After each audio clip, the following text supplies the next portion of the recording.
आप लोग कैसे हैं भोलेनाथ से गुजारिश करें आप लोग अच्छे होंगे। दोस्तों देखिए आज 6 दिन हो गया बारिश होते हुए। देखिए बत्तख कैसे चर रहे हैं जा रहे हैं हमारे घर पे हैं।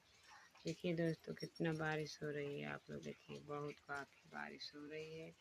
देखिए दोस्तों आप लोग कमेंट में बताइएगा ज़रूर कि आपकी तरफ बारिश होती है कि नहीं होती है। यहाँ पे तो आज 6 दिन हो गया बारिश होते होते। यहाँ देखिए मड़ई भी है, गिरी पड़ी है हमारी, बहुत परेशान है, बहुत दिक्कत में। दोस्तों आप लोग वीडियो के ज़्यादा से ज़्यादा शेयर करिएगा, लाइक करिएगा, सब्सक्राइब करिएगा। तो देखते हैं कितना बारिश हो रही है, बहुत काफ़ी बारिश हो रही है। तबीयत मेरा बहुत ख़राब था, बाकी थोड़ा बहुत तबीयत अच्छा रहता है, दवा खाते हैं तो अब जाकर शरीर मेरी पची है। दवा लाए थे तो खाए थे, अभी दवा बता रहे हैं 1 महीना चलेगा। तो अभी 7,000 लगेगा, एमआरआई करवाएंगे। तो दोस्तों आप लोग प्यारा से बात दिला दीजिए कि मैं अच्छा